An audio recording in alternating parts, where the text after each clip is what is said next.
வணக்கம் தலைவா, அனைவருக்கும் இனிய வணக்கம். தமிழகத்தில் 2026 நகை கடன் தள்ளுபடியை குறித்து ஒரு சில முக்கியமான எதிர்பார்ப்புகளும், பொதுமக்கள் தள்ளுபடி வருமா வராதா அப்படின்ற மாதிரி எதிர்பார்ப்புகள் இருக்குது. தற்பொழுதைய நிலை மற்றும் காலக்கெடு பற்றி இந்த ஒரு வீடியோவில் உங்களுக்கு கிளியர் கட்டாக சொல்ல போகிறேங்க. அடகு கடைகளில் அதிக வட்டி இருப்பதால் கிராமப்புற மக்கள் கூட்டுறவு வங்கியை அதிகம் நாடுகின்றனர்.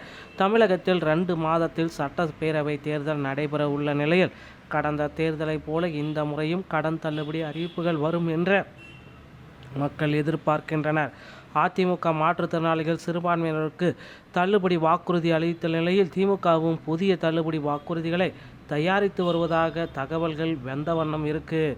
ஸோ புதிய தள்ளுபடிகள் யாருக்கெல்லாம் இதில் வரும், யாருக்கெல்லாம் இந்த தள்ளுபடி அடங்கும் என்பன பற்றி உங்களுக்கு கிளியராக கட்டாக சொல்ல போகிறேன்.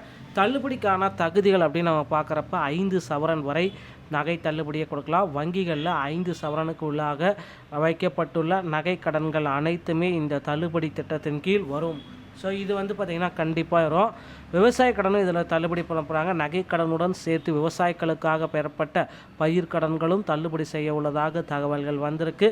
2024க்குள் பெற்ற கடன்கள் அனைத்தும் கடன் பெற்றவர்கள் 2024ஆம் ஆண்டிற்கு கடன் பெற்று இன்னும் திருப்பி செலுத்தாமல் இருக்கும் நபர்களுக்கு முன்னுரிமை அளிக்க போகிறாங்க.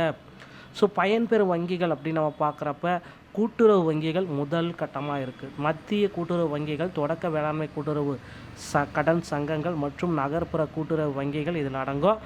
8 பொதுத்துறை வங்கிகளுமே இதில் அடங்கும் அப்படின்னு சொல்லியிருக்காங்க. State Bank of India, Indian வங்கி, ஐஓபி, கனரா வங்கி உள்ளிட்ட 8 பொதுத்துறை வங்கிகளுக்கும் இந்த உத்தரவு பிறப்பிக்க போகிறாங்க. ஊரக வளர்ச்சி, கிராமப்புறங்களில் உள்ள வேளாண்மை மற்றும் ஊரக வளர்ச்சி வங்கிகளிலுமே இந்த தள்ளுபடி நிச்சயமாக நடக்கும் அப்படின்றது உறுதியாக நமக்கு தெரியுதுங்க. ஸோ ஊரக வளர்ச்சித்துறையில் இருக்கிற வங்கிகளில் கூட இந்த தள்ளுபடியை கொடுக்க போகிறாங்க. ஸோ நீங்கள் பார்த்தீங்க அப்படின்னா இப்போ இந்த டைமில் நகை கடன்களை வாங்கணும் அப்படின்னா இப்போ இந்த பிப்ரவரி 28ஆம் தேதிக்கு முன்னாடி அருகாமையில் இருக்கிற கூட்டுறவு வங்கிகளில் போயிட்டு உடனடியாக உங்களுடைய நகைக்கடனை வாங்கி தயாராக வச்சுக்கோங்க. ஸோ இதற்கு மேலே போக போக நகைக்கடன் தள்ளுபடி உங்களுக்கு கிடைப்பதில் கடினமாகும்.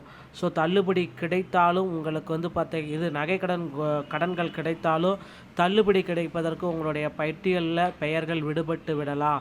அதனால் இப்போவே இந்த பிப்ரவரி 28ஆம் தேதிக்குள்ளாரையே நகை கடன்களை வாங்கி தயார் நிலையில் வைத்து கொள்ளுங்கள். ஸோ நண்பர்களே, இப்போதைய சுச்சுவேஷன் இதுதான். அங்கங்கே பார்த்திங்கன்னா கூட்டுறவு வங்கிகளில் மக்கள் அலைமோதிட்டுருக்காங்க நகை கடனை வாங்கிறதுக்காக. ஸோ தற்பொழுதைய நிலை மற்றும் காலக்கெடு பயனாளிகளுடைய பட்டியல் எல்லாமே தயாரிச்சிட்ருக்காங்க.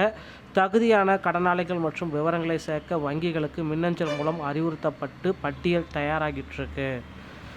அரசின் வியூகம் மீண்டும் ஆட்சி அமைப்பதற்கான ஒரு முக்கிய திட்டமாக திமுக அரசு இந்த நகைக்கடன் தள்ளுபடி, விவசாய கடன் தள்ளுபடி, பயிர்க்கடன் தள்ளுபடியை முக்கிய ஆதாரமாக எடுக்கும் அப்படின்றத குறிப்பிட்டு சொல்கிறாங்க. ஸோ மீண்டும் ஆட்சி அமைப்பை இது வரத்துக்கு வாய்ப்புகள் இருக்குது.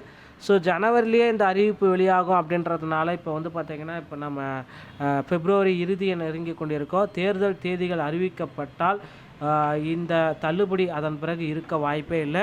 ஸோ தேர்தல் தேதிகளில் இந்த 2026 எந்த கட்சி ஆட்சிக்கு வந்தாலும் இந்த வாக்குறுதிகள் நகைக்கடன் தள்ளுபடி, விவசாய கடன் தள்ளுபடி, கல்வி கடன் தள்ளுபடி அப்படின்ற வாக்குறுதிகள் 100% இடம்பெறும். ஸோ அதனால் தள்ளுபடிக்காக இப்போவே உங்களை தயார்படுத்தி கொள்ளுங்கள். இந்த ஒரு வீடியோ உங்களுக்கு பிடித்திருந்தால் நீங்கள் நம்முடைய சேனலை சப்ஸ்கிரைப் பண்ண பெல்லை கிளிக் பண்ணி வச்சுக்கோங்க. மீண்டும் ஒரு நல்ல தகவலோடு நான் உங்களை சந்திக்கிறேன். நன்றி, வணக்கம்.